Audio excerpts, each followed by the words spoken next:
Hey, everybody, and welcome to Writing the Statement of Purpose, Personal Statement.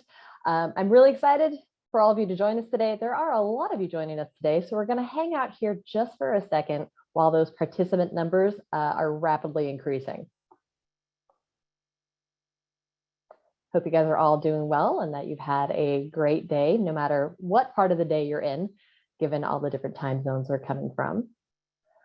While those participant numbers are going up, I'm gonna introduce myself to y'all. So hey, everybody. My name's Lene. My title here at Magoosh is an instructor trainer and content reviewer. I am also on the admissions team, which is why I'm here with you today. For the last 15 years, I've worked in admissions from test preparation to undergrad and graduate application submission. So I'm well versed across the full spectrum of what it takes to apply to these schools. I know it's a lot of work.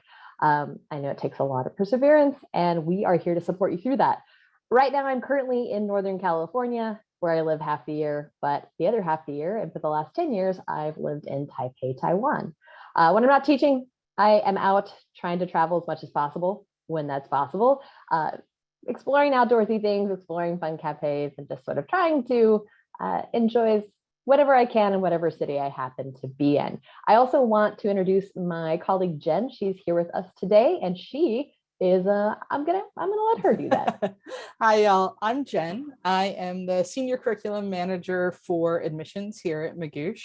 I've been here for 5 years now. I've worked with students on everything from the GRE and the GMAT to the MCAT and the LSAT. And currently am heading up our admissions curriculum. So you'll see me around in classes and doing webinars like this. When I'm not at Magoosh, I am a PhD candidate in US history at Emory University. So I live and work in very, very hot Atlanta, Georgia. We're experiencing a real heat wave right now. So I've been through the application process. I'm very close to being done with the PhD process. Just gotta finish that dissertation.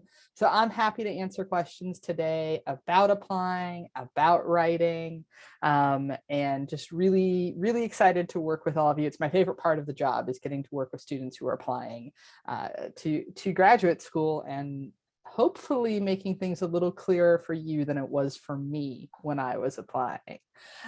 So we'll go ahead and we'll get started really quickly before I turn things back over to Lene.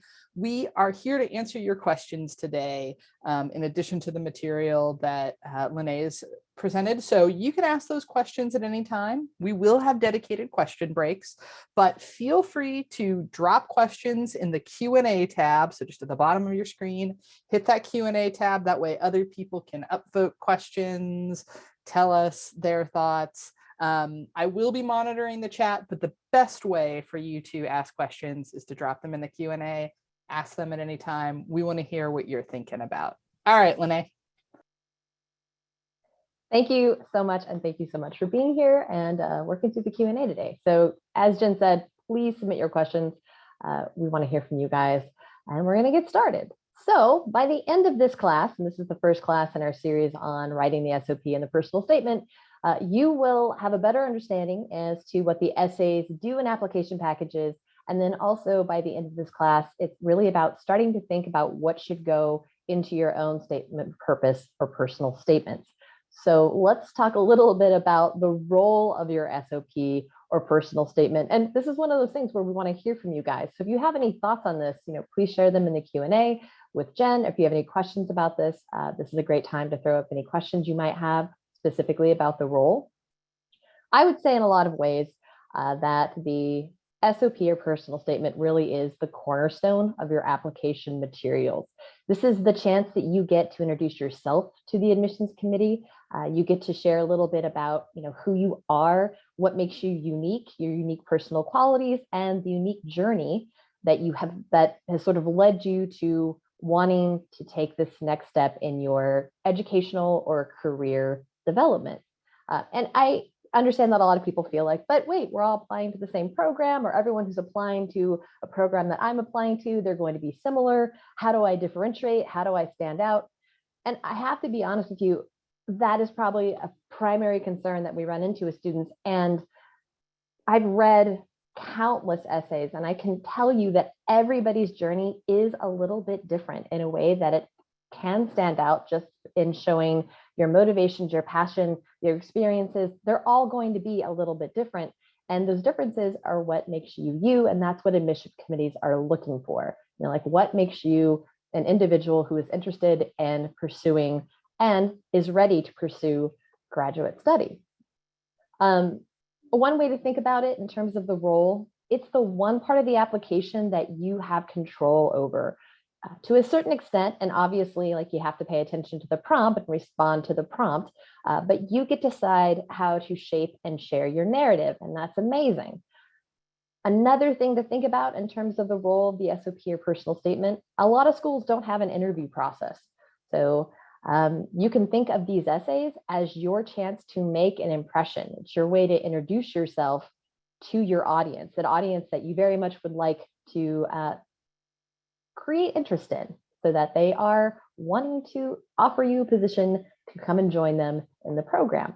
For schools that do have interviews, the essay can be the thing that does spark interest in them. So there might be something within the essay, and someone on the admissions committee is really interested in who you are and what that experience did and how it shaped you. And it might be something that really encourages them to extend an invitation for you to have an interview. So much of the other materials is data driven, and you've already done it. So you can't really control how you share it. So you have to provide your GPA, you have to provide your test scores where applicable. So you're giving them a snapshot of your experiences in a CV or a resume, which, as you guys know, doesn't really allow a lot of room to learn about your individual motivations or aspirations. It doesn't have a lot of contextual information. The essays, on the other hand, allow space for the human side to show through, and that can make a huge difference. One way you can think about this, and I have a great story I like to share, even though my friend probably doesn't like that I share it. One of my very good friends was applying to an MBA program at Oxford. Her GMAT score, the quant side of her GMAT score, was not that high. And she was really kind of nervous about that. But she got an interview at Oxford. And during that interview, they actually told her, yes, we usually do not proceed or like pursue applicants with a GMAT score that is that low. You had quite a lower quant score in comparison to their applicants. However, they told her they were incredibly impressed with the way that she presented herself in the essay, the way she detailed the experiences, the way she showed that she was ready for the program through what she'd done in her startup. And a lot of that came through the narrative that she shared in her essay. So these essays can be essential in even sometimes making up for something else that's not necessarily stellar in your application materials. So knowing how important the essays are, it's important to cast a really wide net when considering what you want to share. So what is it that's going to be relevant to your experience? What's relevant to convince people that you are excited and ready to pursue a program? And this course is focused on getting you started. So we kind of begin at like an ideation level, and then we help you choose what experiences to include. We help you organize where those experiences would best fit. And finally, we begin to work on developing those ideas into draft-ready components in your essays. So what I'd like to do, though, is because we want to really offer an opportunity for you guys to ask questions, I've just given you a lot of information about the role of your statement of purpose or personal statement, and I want to open up an opportunity for you guys to ask questions. Awesome. So y'all can ask those questions in the Q&A tab. They can be about anything about the personal statement, the statement of purpose, writing. Feel free to just drop those questions in. We've got one to start us off, which is a really good one and is one that I know I hear a lot. Lene, I know you hear a lot. So is the personal statement separate from the essay questions that were asked? Is it separate from the statement of purpose? How would you define these different pieces of writing that a school may ask for? That is a great question. Yes, it's a question that we commonly get. the schools are going to be pretty clear about what they expect. Some schools ask for both a statement of purpose and a personal statement. So it's kind of important to have a sense of how they're different. Statement of purposes really focus on your experience. They focus on the what you've done, what kind of skill set you've built to show that now you're ready to research at this higher level. Personal statements really do lean more into the personal side of things. So it's asking more about a narrative. So the whys behind your desire to pursue graduate study, like what your inspirations are, your motivations, events that maybe have encouraged you to pursue this study. And that can also include, there is overlap with these two. That can also obviously include experiences, but it tends to be also in the style of writing. So when you write about those experiences in a personal statement, it might be a little more casual. It might be a little bit more like a story that you're telling. Whereas with the statement of purpose, it tends to be more academically focused. The language is more professional. There's less sort of flowery language that would show, sort of your unique spin on writing, and more getting to the point of what you've done and why it prepares you. But you really do have to pay attention to what the schools are asking for, because some schools will ask for both of them. Some schools will use those terms interchangeably. That's pretty rare, but I have seen that. In one section of admissions, they talk about the statement of purpose and then later the personal statement, and they mean the same thing. And that really does come down to the prompts. So the prompts are going to tell you whether or not they call it a statement of purpose or a personal statement. They will usually have, even sometimes a very general, but some set of directions to give you an example of where to go. Abroad, you often hear the term written essays, and that would just encompass anything that the schools expect from you in terms of writing. So it's going to be program dependent. So you have to really do your research, and particularly you have to research what these essays are asking of you, because it's sort of a set of directions you have to follow. You need to deliver on whatever it is that the prompts are asking.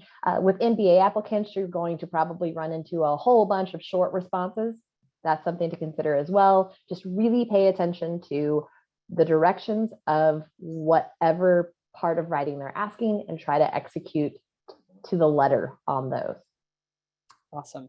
I know when I was writing, when I was applying to PhD programs, I, for the most part, only had to write a statement of purpose. And for me, it was really like Lene was saying about those sort of what questions. It was about what did I want to study? Yeah, and there was some why in there, but it really was sort of a combination, I would say, between a cover letter for a job and a research proposal. We talk about here at Magoosh that every personal statement and statement of purpose should really be answering 3 questions. They sound really basic, but they're harder to kind of talk about in writing. They take a little bit more time, but that's, why do you want to go to graduate school? What do you want to do in graduate school? And why do you want to go to this particular graduate school, which we can talk more about. But I would say the statement of purpose is much more weighted toward those what questions. What do you want to do? What kind of research? What problems do you want to explore? And the personal statement is a lot more about that why. We've got some follow-up questions on this, including a really good one, Lene, that ties right into what you were saying about following instructions. A follow-up question, how do we know if the schools want a statement of purpose versus the personal statement? This applicant saying most websites aren't being very clear about what they're asking for. And I know there can be some confusion there. Do you have any thoughts? I might have some, but I want to hear what you have to think here. Okay, here's what I have to think. So one thing is, this is general as well. It's not applicable to every single PhD or MA program, but I often find when I'm working with PhD candidates, their writing is going to be more like an SOP. And when I'm working with people with a master's or MBA, if they're pursuing those degrees, it seems that they're writing in general more of a personal statement. When schools are not clear, when they don't tell you that they want a personal statement or a statement of purpose, one of the things is to not worry so much about those buckets. Don't worry so much about whether or not you're writing a statement of purpose or personal statement. You don't need to necessarily worry about labeling it. There should be something from the school that that gives you directions for the writing example they want from you. And that's sometimes all you get. It won't necessarily say statement of purpose or personal statement. It'll just say essay, or it'll say short response, or it'll say, they'll have another way of packaging it, but they will tell you what they're expecting. Oftentimes it has to do with experiences. It might have to do with people you've worked with. It might have to do with particular research interests. They might not even really give you very, very strict guardrails to stay within. They might just say, tell us about yourself and why you want to do this. But to Jen's point, those 3 questions are going to be something that can kind of help guide you through this. So no matter what you see from these schools, they might not explicitly ask for answers to the 3 questions, but they'll usually at least hint at 1 or 2 of them. And then you also have to consider your word limits. So that's another thing, like word or character limits are going to be a big part of that as well. Do your best to follow whatever the school gives you, but then also feel free to reach out to the school if there's anything that's unclear. I'll hand that back to Jen. I'm sure you have things to add from your experiences. Big +1 to reaching out to schools. I will say, sometimes there isn't a lot of detail on what they're looking for on sort of just the website. As sometimes you'll go to the website and they'll be like, this is the 7 things that that an application consists of. And there's not a lot of detail there, but when you actually go into the application itself, when they open that up through whatever tech they're using for the application, there will sometimes be more information. Just big +1 to what Lene said about following, don't get so hung up on these terms, really follow what their prompt is. I will say I had a couple of schools, granted it's been 7 years now since I applied to graduate school, wildly enough. I did have a couple of schools that just said, provide a 1,000-word statement of purpose. In that case, reach out to the director of graduate studies or the graduate coordinator. And also think about sort of the program that you're applying to. I will say that in general, statements of purpose are more common for folks who are going to be doing either PhDs or really research-focused work. Like I said earlier, it's kind of like a research proposal. It's where you're talking about what your project will be, or what sort of topics you think your project may be in. Whereas MBAs, master's degrees in general, often are more about that sort of personal statement. So taking a step back and thinking about, what it is that you're applying to can be a helpful guardrail there. When in doubt, those 3 questions are really what every committee is looking for. So I'll throw them in the chat when Lene's answering the next question. But if you can answer those, you're going to be telling really the story of what you want to be doing. We've got some more questions in here. I'm going to throw them to you, and I would love people to keep them coming. I am jumping around to try to order them sort of in like topic, but we'll try to get to everybody's. So this is a really great question, and you touched on it a little bit earlier, Lene, but to what extent is the SOP or the personal statement important in the application process? And this student's asking, especially if an applicant doesn't have the more relevant opportunities to impress an admissions committee, what can the SOP or the personal statement do? How important is it? I know I have an answer, and I think you're on the same page about it, but how important is this piece of writing? I would say that it is exceedingly important. Like before, when I talked about my friend who did not have a GMAT score that would actually get her application considered, her essay came in and helped her be considered and then ultimately admitted. But this is a great question. When you're worried that you don't have the relevant experience, that's when we would encourage you to really think expansively on all the life experience you've had up until now. Like, what have you done? Have you been a project manager? Have you worked in any capacity that shows that you're great at collaborating and team building? It's one of the nice things about these essays and why it's so important.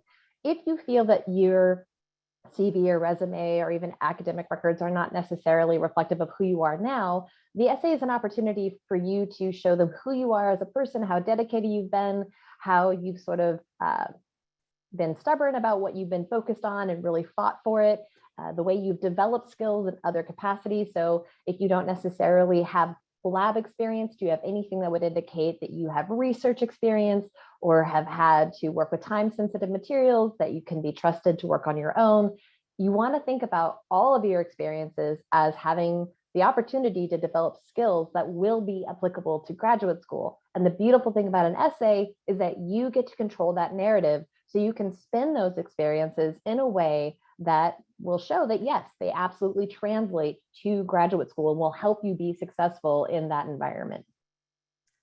That's what I would say. Amen. I think that for 95% of all people, these pieces of writing are the single most important part of your application. And that isn't to say that the other stuff doesn't matter, but this is, like Lene said, the place where you get to tell your story. And this is where you get to take all of those disparate pieces of just like data, and you get to tell the committee why they matter. I can read your transcripts and see that you took a sophomore class on the history of the novel and that you got an A in it, and that's great. But just looking at that transcript doesn't tell me that that's the class that made you want to spend your life studying the novel. I can look at your CV and see that you volunteered every summer working as a camp counselor, and that's great. And that looks great on a CV, but that doesn't tell me that those experiences are what made you want to work one-on-one, counseling people and working to help people, rise to the best of their ability. And that's what the SOP and the personal statement really do. They get to both explain some things, maybe that you need to be explained, but they also just get to give depth. They get to, Lene said at the beginning of this class, it can really feel when you're applying like, well, everybody, I was applying to graduate school in history, and it's like, well, everybody who applies to get a PhD in history likes studying history. You wouldn't be doing it if you didn't like that. So what's unique about your story? And I think that's what this allows you to do. You can consider it an interview, really. I mean, for a lot of you, this will be the first and maybe the only time you get to really like interact and tell a story to the admissions committee. And so I think looking at it that way, if you had 5 minutes in the elevator, the world's slowest elevator apparently, or the world's biggest building, if you had 5 minutes in that elevator to talk to the admissions committee and say, this is why I should be in graduate school, what would you say? That's what you're doing here. Kind of on that, we have a great question here about what should we be including in the personal statement or the SOP, including the student says, most times we're advised not to include what can be seen in the CV in the personal statement. How true do you think that is? Also, like, how do we do that? That is a great question. I feel like I get that question every time we go through this course. If you think about it this way, like the holistic way they're going to approach your applications, you want to give them as much information as possible. So if you think about all of the elements of your application sort of working together, if the CV is telling a particular part of your story or your resume is telling a particular part of your story, that has now been told, right? So you don't necessarily want your essay to come in and repeat everything, especially in a list form, that you've already shared, because you want it to kind of work with the other elements to give a much like a broader picture of who you are. There's a caveat to this. And I tell everyone, who's like, well, wait, should I not then ever delve into anything in my CV or resume? I would say be selective about that.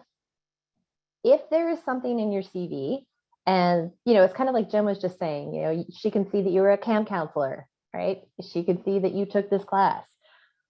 Great. But if there's a story behind that, there's a story behind something in your CV that is really important to who you are and how you've developed your interests, then that is something I would say you should explore. And that's something that most likely belongs in your SOP or personal statement, because you're providing much more of the personal element from that event or from that experience that's listed in your CV or resume. But I would caution you and make sure that it's those things that really have kind of a developmental piece of why it is you want to pursue this field or why it is you now want to go to graduate school. If it has a purpose for answering one of the 3 questions that are now up in chat, thank you, Jen, then it would most likely belong. But if it's really not delving much deeper than what's listed in your CV or resume, I would avoid including those types of things. Awesome. The CV, the resume can be a really great brainstorming tool for you. I know I hate putting together my CV, but I do recommend students do a draft of it at least before they sit down to write the personal statement or the SOP, because it can give you that place where you get to say, go through, when I work with students individually, I often say, or in classes, I often say, go through the CV and highlight the 3 things that like mattered most to you, whether those are classes or experiences. And those are things that like you can use as a springboard to talk. You certainly, like Lene said, you don't want your SOP to just be like the narrative version of your CV. That's not going to help, but you want everything in your application to sort of tie together. Awesome. We have a ton of great questions. I want to encourage you to keep them coming. We'll answer questions for the next, 30 plus minutes that we have scheduled if you have them. So I'm just going to start at the top. I'm going to stop trying to like group things together. I'm going to stop at the top because this question is a question I love to see a student asking. Lene, I think you're going to love to see this too. How much time should we allocate to writing, editing, and iterating? Do you have a schedule you would recommend? How much time is this piece that we just talked about how important it is? How much time do you think it's going to take? I love these questions that I don't have like a perfect answer for. Well, here's the thing. We've already discussed how important the essays are in terms of all of your application materials. It's incredibly important. It's also going to likely, be frustrating at times. It's always hard to be our own advocates. It's hard to write all this down. From the point of brainstorming through getting your first draft down, I'm just brainstorming to picking and choosing the ideas from the brainstorm that you're actually going to develop to then putting them into a first draft. And I would say, you definitely want to have at least 3 or 4 drafts. I'm a 4-draft model kind of kid myself. And then making sure that you have other people coming in to read this, maybe after your first draft, and certainly have someone read the draft that you feel is submission ready, because we focus so much on sort of the big picture ideas and what we're communicating that it's really easy for us to miss the little things in our own writing that an outside reader could catch. So I would say it's hard for me to give you an exact number. The way that we broke down these courses were over a 2-week period of time, and that was just to get you ready for your first draft. So sort of like 2 weeks of work and thinking just to get your first draft done. Because this is so important and probably the most important part of a lot of your applications, depending on the program you're applying to, you're going to spend most of the time on the essays. I would be able, I feel like that's a fairly safe wager. You're going to spend most of your time on these essays. And I would say that, it's hard to say given everyone's individual strengths as writers. But if you go through the full drafting process, have someone else read it, it's going to take you weeks, I would say. Like 2 weeks would be getting it done really quickly. I would allow for at least maybe a month of time to really be able to work through this, if not longer, because it is so important and it will go through so many different versions before you're like, okay, this one is submission ready. Yeah, absolutely.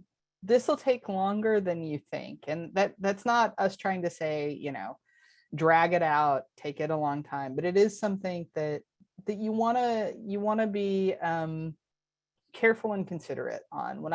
When I teach students on a university level, I'm always honest about, like, I've been there, I've written a paper the night before a paper's due. I know students do that for me sometimes. But you want to be really careful about what papers you do that for, right? There are some papers that you can write a short response the night before. There are some papers, that capstone paper, that thesis, you can't do the night before. And think of this as something that you really don't want to cram into a weekend.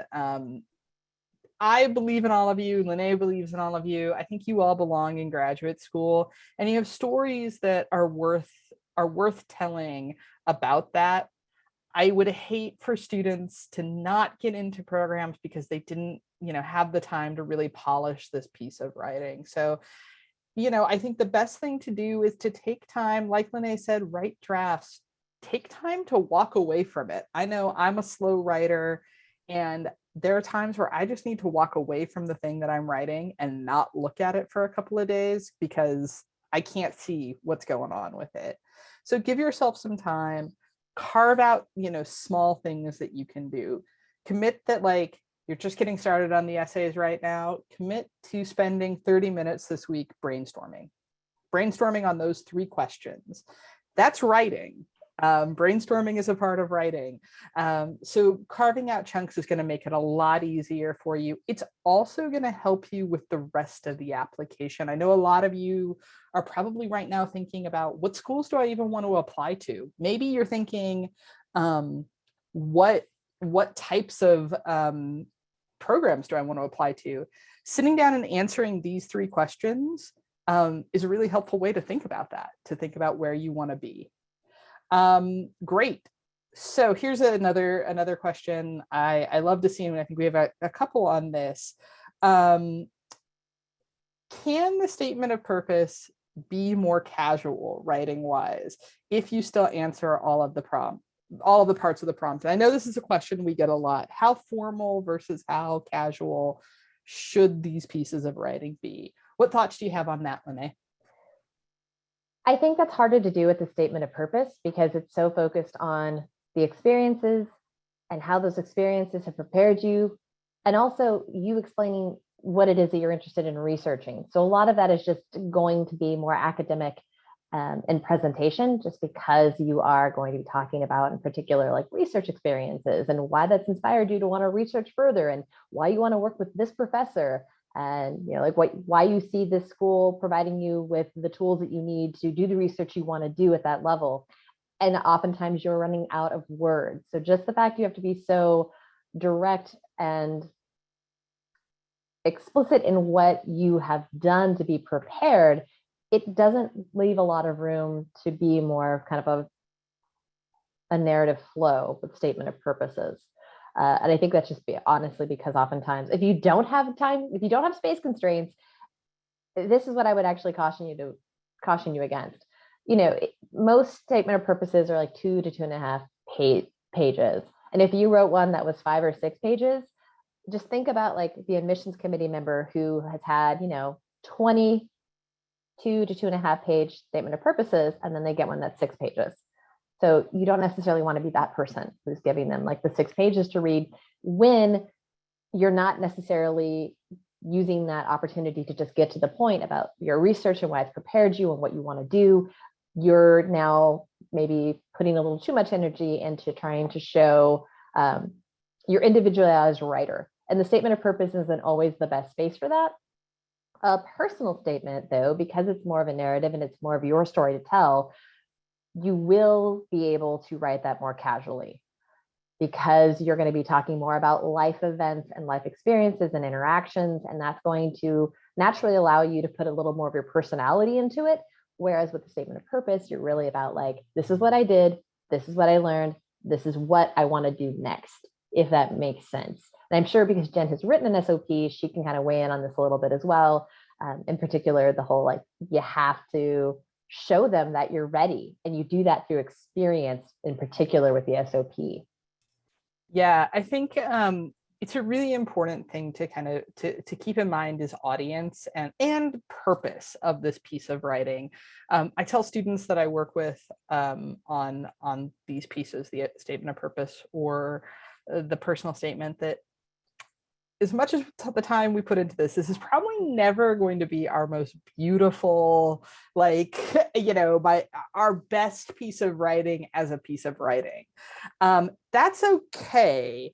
That is not what the purpose of it is. It's not the purpose of the SOP isn't to show that you are a great writer. We do want to, in the SOP and the personal statement, show that we can write well. We want to pay attention to grammar, to things like that. But it's not a place to show like I'm super creative. What it is a place to do is, like Lene said, get across effectively these, the answers to these 3 questions. What do you want to be doing? For those of you who are applying to like PhD programs specifically, so I wrote an SOP, and that was mainly me talking about, it was what I wanted to research and why I wanted to do it. I also submitted a writing sample. Those of you who will be going into writing intensive programs, whether that is, like a history PhD or English, social sciences, humanities, creative writing, you're going to have an opportunity to submit a piece of writing that shows that you can write in the genre that your future career. So I, submitted a portion of my honors thesis that showed that like I know how to write history. So you don't have to do that in the SOP or the personal statement. I think, write with I statements. You don't have to write the SOP in a way it's like academic journal language. You can still be talking from your point of view and your voice, but you are going to want to be a little bit more formal in how you get that across. I've seen some great SOPs and personal statements that have been a little bit more creative, but again, you really just want to consider you're taking a big swing with that. And is it doing the things that you need it to be doing? And I think, we've got some questions that sort of build on this, which is a really great one that I know you get a lot, Lene, and I've gotten a lot. And this student says, I'd like to know how to write the personal statement and be vulnerable to the audience and why I chose to become a physician's assistant without sounding as if it's a soap opera or a sob story. Where's the line in telling, an authentic story about how we got somewhere without maybe sounding over the top or sharing too much? Is there anything, in addition to this, we have a couple people asking, is there anything we shouldn't be writing about in our SOP or personal statement? I think that is an amazing question, because it often depends on how vulnerable you want to be. As Jen was saying before, these essays have a very specific purpose, and you really have to analyze whether or not, or judge if vulnerability is serving the purpose of the essay. So if you, like Jen mentioned, think about your audience. This audience is looking for you to have a particular skill set and to demonstrate in some way that you have the personality for maybe a PA program or whatever it might be. So you have to really consider, does vulnerability serve your purpose? It can, but I would say I'm always one to be a little bit more cautious with stories that really show vulnerability. I don't necessarily think that you should feel obligated to be incredibly vulnerable in these essays, because again, that doesn't always serve the purpose that these essays are really designed for, answering those 3 questions, but sometimes it does. And if that's the case, and if you do have a story that you feel makes you vulnerable, because vulnerable is also one of those things that's really subjective. So what feels vulnerable to one person might not feel vulnerable at all to someone else. And that's also something to kind of consider. That's why it's also helpful to have someone else read, to get a different audience to look at it rather than your own eyes.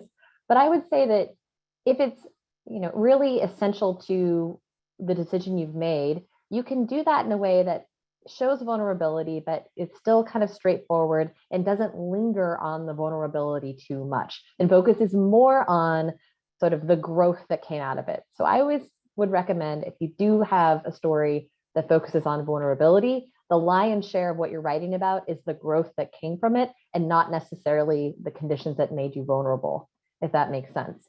Another thing is, you shouldn't feel like you need to share anything that might present a potential weakness or something that could be perceived as a weakness by admissions, if it's something that is just like a minor blip in your life and no one would ever know about it and it would ever come up again. But if someone were to find out about that thing, it might create a bit of a red flag because you don't know how people who you're not going to get to talk to are going to interact with your writing.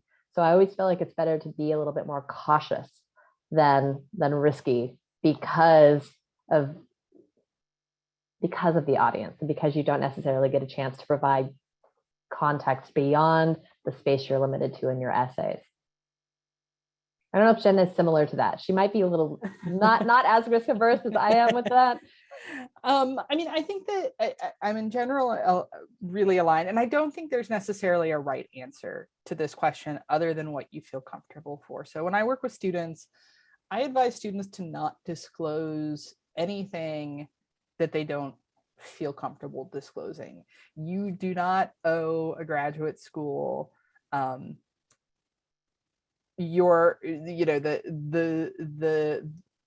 inner parts of you, or like the full personal story. And I know that goes a little bit against what we've been saying about, like, you're supposed to be answering these questions. What motivated you? Why do you want to do this?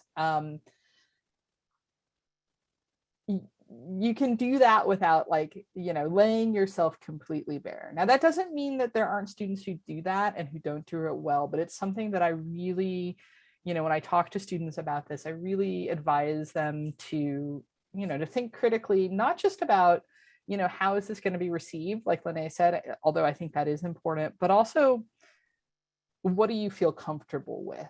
I talk about this a lot with students when talking about disclosing parts of their identity or mental health or health struggles. Those are important parts of our story, but it may not be the story that you want a school to take away. And so I think, it sounds like in this case, for the student who asked this is an important part of why you want to pursue being a physician's assistant. And so I would say, think about what parts of that story really answer the question of why you want to do this. And also keep in mind that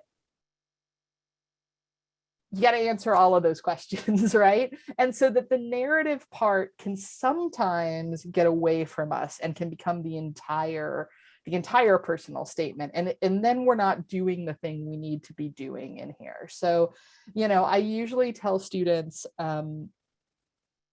if you want to introduce a personal story or a personal anecdote, anything more than a paragraph, and even a paragraph can be kind of pushing it, that gets into talking a lot about your past, and talking about the past is important, but you really want to be telling schools, what is it that you want to be doing? What is it you want to be doing in their program and going forward? So I would advise, just to be more specific, if you had an experience where, I'll talk from personal experience. I write about carceral history. I write about policing and punishment. Were I to be writing an SOP today, I would talk about, loved ones' experiences with incarceration and community work that I've done. But I would talk about that in a way that allowed me to answer questions about, this is how I became interested in this, and this is what I want to do next. This is why the things I want to study next. This is what I want to go on to do afterwards, rather than spending most of my time talking about that story. I think that's a good way to keep balance. We have a lot of great questions coming in the chat and the Q&A. I promise I'm taking a look at them. We're going to try to get through all of these. We're also going to have more of these webinars. So if we don't get to it today, we're going to do our best, but if we don't get to it, I promise we're going to keep these conversations going. You guys have great questions. On that matter, we have a lot of questions about, is there a particular format? Is there a particular length? What is it? What way is this supposed to look? And I know we talked about that a little bit at the beginning, but I know for some students, there isn't a provided page limit or word count. Lene, how long? You spoke about this a little bit earlier, that 6-page versus 2-page. But what would you be recommending in terms of sort of format? Is there a template for this? Is there a magic number of words that are gonna help get us in? There are not. There is not a magic number of words that are going to like guarantee admission. But if you're not given a lot of guidance, then there is sort of rule of thumb. And this is kind of a loose, but for the most part, as I mentioned before, statement of purposes tend to be like 2 to 2.5 pages. But I was looking up a program today and the recommendation of it was 1 to 3 pages. So we'll say like, no, I'm going to still go with the 2 to 2.5. That's, I feel like, a really solid goal if you are writing an SOP. For a personal statement, they tend to be shorter. So maybe about a page to a page and a half. 2 would be a bit long, just like 3 is getting kind of a bit long if it's an SOP. Within that space, we've mentioned these before. So why grad school? Why this field? Why this program? You want to make sure that you are focused on those 3 questions and developing points that support those 3 questions. So if you have adequately answered those 3 questions, then you probably have, I would imagine, filled up that space, whether it is the kind of page to page and a half for a personal statement or the 2 to 2.5 pages for statement of purpose. And then what you can do, if you find that it's a little bit long, that's where you go through and you decide, okay, like, are all of these relevant details? Are all of these, is everything that I've included in here serving the purpose of developing one of those questions? Is it all organized in the way it should be? So without a lot of guidelines, I would use those 3 questions and write out answers to those 3, write out or develop components that would answer the 3 questions we've been talking about. And you can kind of do that and create a rough outline with those. And then you can decide how you want to slot them in. So maybe you decide to focus on why grad school first, and then in the second part, you move on to why the field. Those are interchangeable. It would be really how you feel like organizing it. And then I would say usually towards the end, you would talk about fit for the program. So without a lot of parameters, that's how I would approach it. But usually you're going to get something that will help you in some way in terms of the order that you'll need to flow. Although, here's another thing that I like to tell my students. A lot of students have programs that might have one of these open-ended essays, and then they have another program that actually gives them, parameters to follow that are really solid. And I always tell them there's no reason why you cannot apply the parameters from the essay that helped you lay everything out in sort of a very, in the way that they wanted it, and apply that to an essay that was more open-ended. So that might be one way that you can kind of borrow to create structure. But without any structure at all, I would start just by answering the questions and then organizing and developing those ideas into different components within your essays. Yeah, that's exactly what I did. I applied to a lot of schools, over a dozen, and some of them had very detailed essay prompts, and some just said, write us an SOP. And so what I did was start with that really detailed prompt. It gave me structure. It allowed me to write everything else. And that actually leads into another question. We're going to answer one question right now. We're going to talk a little bit more about how Magoosh can continue to help, because we got a lot of those questions, and then we'll try to rapid fire through some of these. But on that question of like one prompt here for one school, we have a really great question about, are there any techniques or strategies for tailoring the personal statement or the SOP for each program you're applying to? And I'm happy to talk from personal experience here as someone who applied to way too many programs. If you'd like me to jump in first, Lene. Go ahead and jump in first. So, it's really important, like we've been saying, we've been hammering home the importance of these 3 questions. And one of them is, why do you want to go to this particular graduate school? And that is really important, but is also probably the smallest part of the essay that you're writing, whether it's a personal statement or SOP. but you want to make sure that you're speaking directly to the school and saying, this is why I'm a good fit here and why you're a good fit for me. Schools don't want to see you writing what sort of comes off as like a really generic, like, oh, everybody got this. They want to feel special. We all want to feel special, right? Schools, admissions committees are part of that. So what I did was really start by answering those first two questions. Why do I want to go to graduate school? What do I want to do? And that made up maybe 2/3 of my SOP. And I really worked on that, and then had that final third be a paragraph, 2 paragraphs that I could really just kind of take out and put something new in. And that's where, in my particular case, I was applying to history programs. It's where I talked about professors that I wanted to work with. It's where I talked about certain classes that I wanted to attend.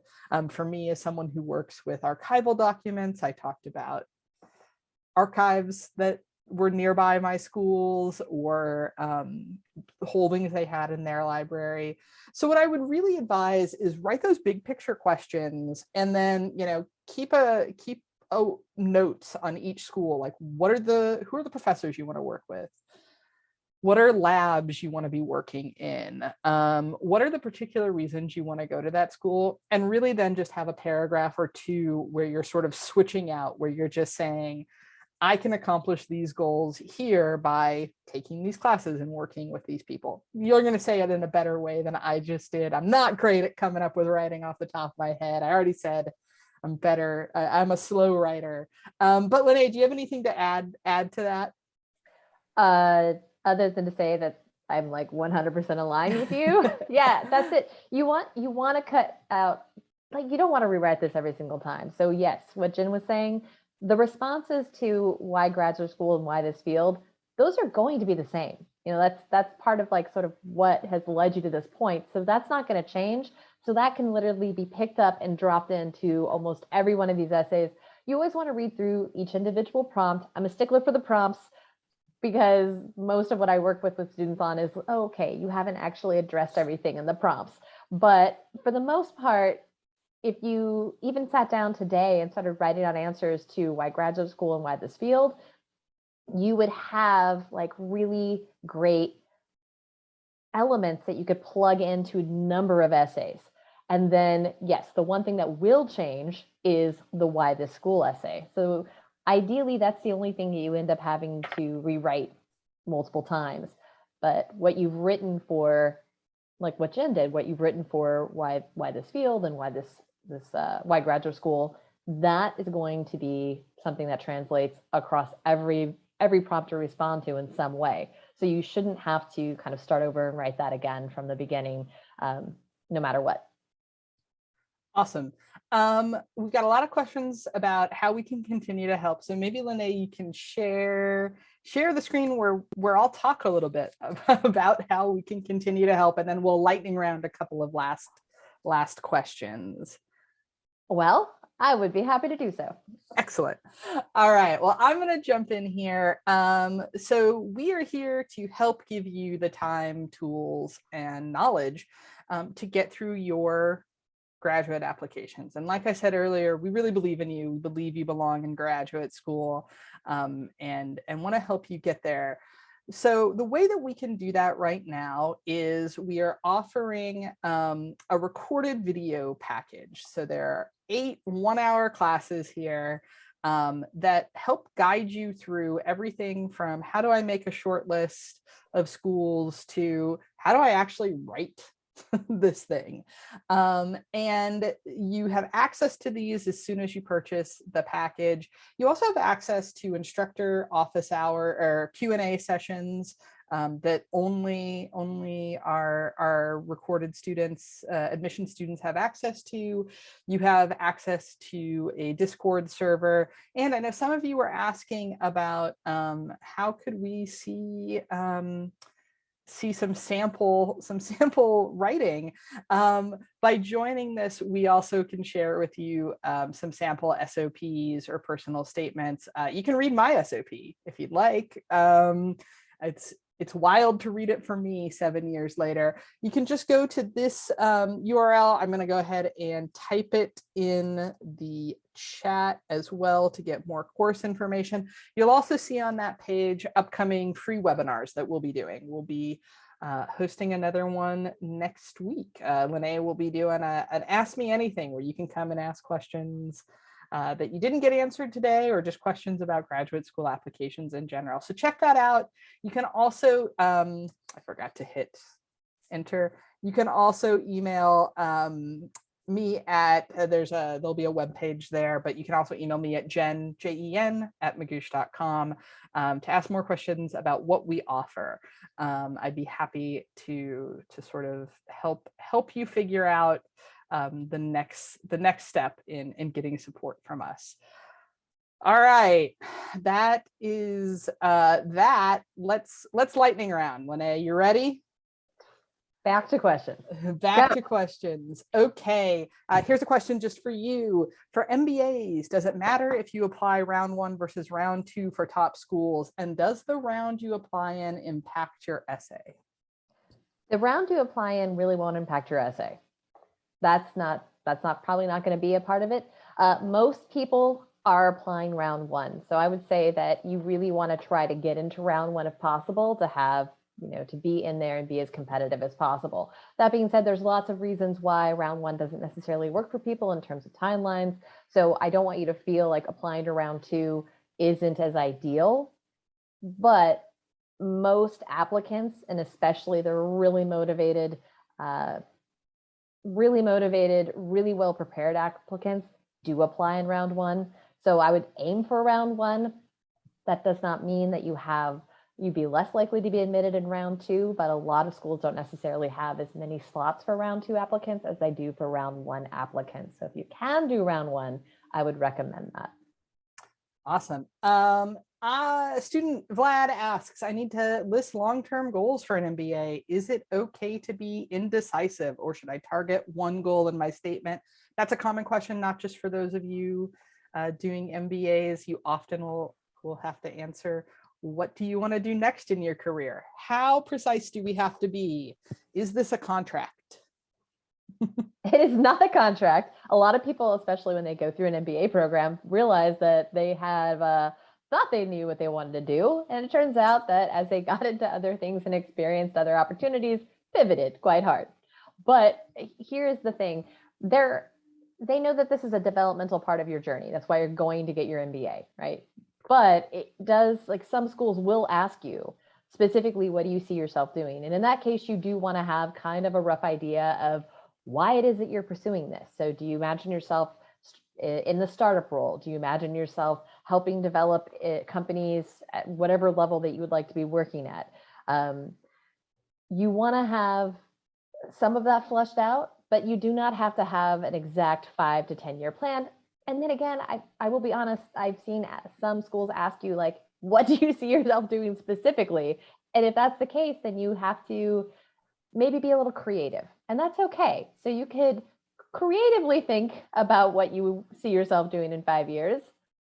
It might not end up being that way, but if that's what the school's asking for you to deliver to them, you have to deliver it.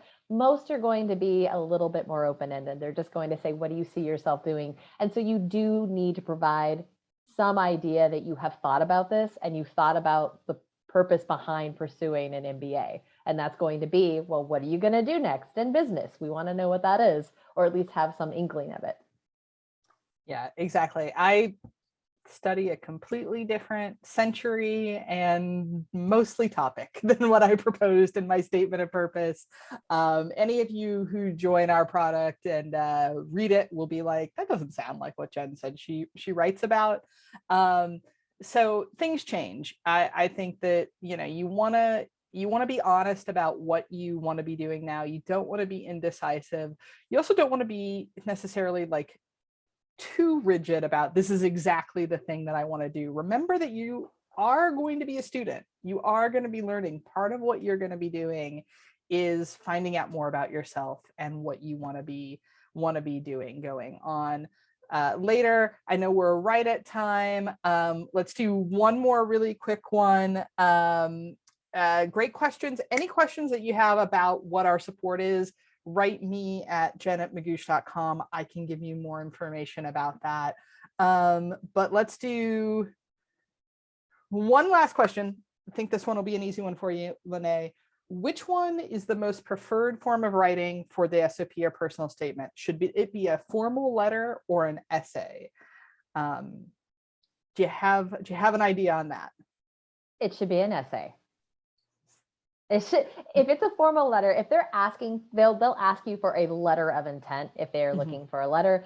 So look at the phrasing. For the most part, if it is a statement of purpose or a personal statement, if it just says you are writing a sample written essays, that should be essay format. The only time you would need to actually put something in letter format is if it is a letter of intent, and then those are typically more in a letter format. But those are pretty rare in the US application system. I see those more for the UK. So for the most part, essays. Essays. All right, I'm going to answer one quick question here because this is a common one. How complex should the language used, how complex should our language be in the SOP? You know, you want this to be, you want to show that you're a good writer. A big thing that I know I see that doesn't work, and I know Lene sees it too, is students who are trying to write in a sort of overly complex academic way, or using those GRE words that they think, you know, make their essay sound academic. We want to be really careful about that.